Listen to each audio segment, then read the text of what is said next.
All right, everybody, good afternoon. We've got an injury report or a practice report or a walkthrough report or whatever, which is maybe kind of weird because we just played a game yesterday, but things move quickly when you play on Thursday. And I'll tell you, I'm not terribly excited about playing on Thursday right now. This team, as physically beat up as they are, with as many lingering, nagging minor injuries that they're working through, the last thing they need is to be playing a football game on Thursday after playing a game on Sunday. So, yeah, not super amped about that.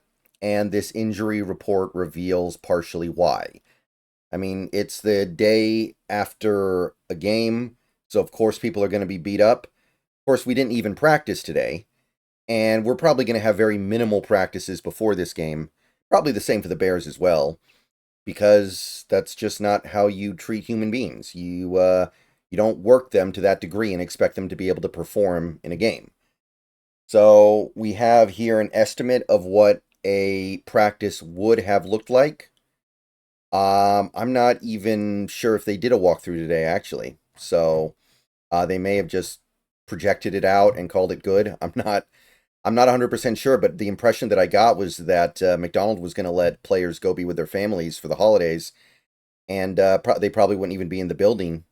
So, yeah. I mean, it's expected, right? It's certainly the right thing to do, especially right after a game, but understand that the information we look at here is going to be somewhat incomplete. We're not going to have a full picture of what this means for availability, but Brady Henderson has the latest. Let's take a look. Did not participate. Definitely some significant names, but most of the names here are only here because of rest.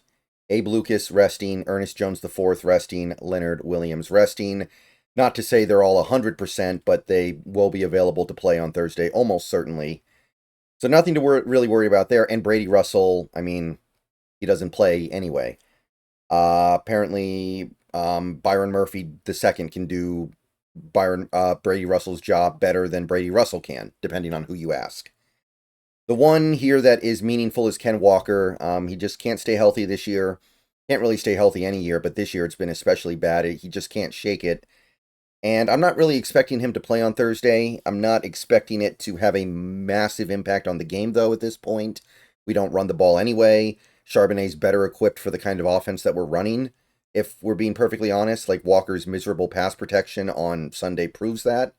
He was really, really bad, inexcusably bad in pass protection for anybody.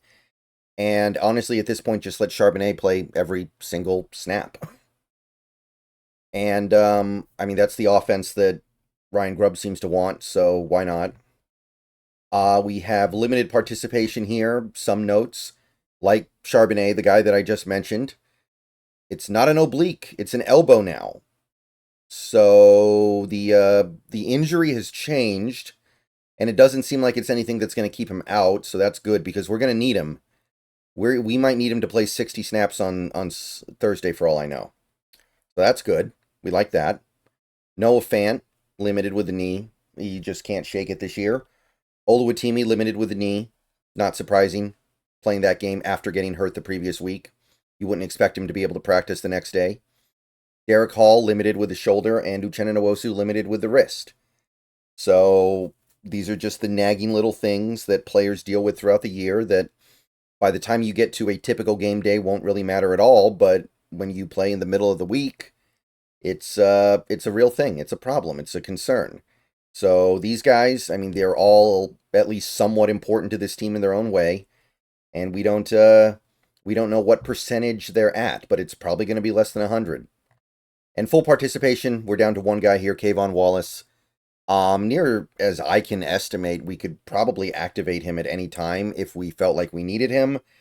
And it just seems like this team is content to roll with the safeties they have, and that's certainly no problem by me. It is kind of weird to see Kayvon Wallace fully participate in practice, or theoretically fully participate in practice every single day, and then we don't activate him. I don't know exactly when the deadline is for us to reactivate him, but it's got to be coming up soon.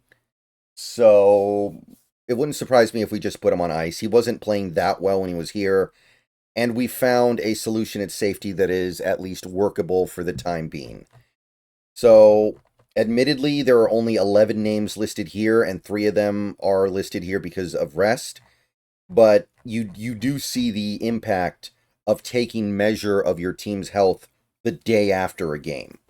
It's not great. It's not what we want. So hopefully things get better.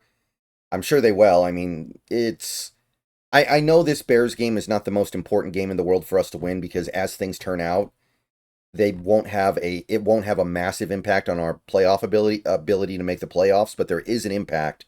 And I don't want to lose to the Bears, guys. I don't want to lose to the Bears. I don't really care that much if the game means a ton or not. I don't want to lose to the Bears.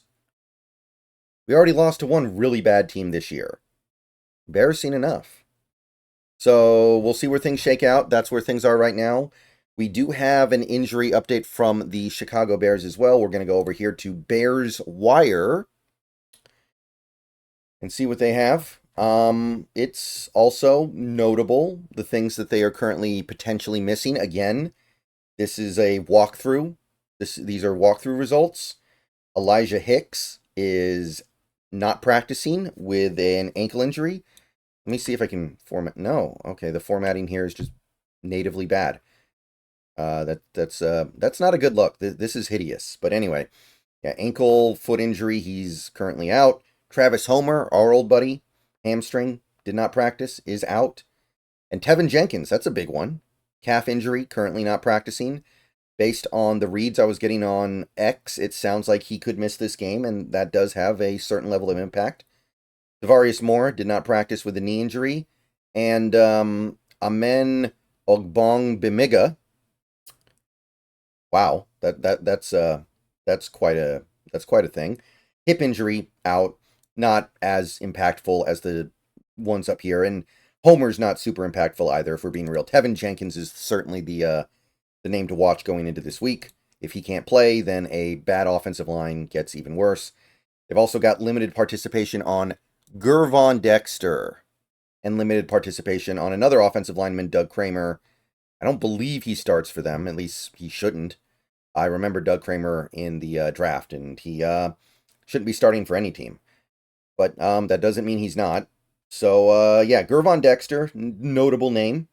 Interesting player from the draft not too long ago. I remember scouting him, so we'll keep an eye on his availability. It is a short week, so there's no guarantee. But that's it for the Bears side. Definitely some stuff worth monitoring. Definitely some stuff that would hurt them, but at the same time, the Bears have been kind of lifeless lately to the point where you have to wonder if injuries even matter for them.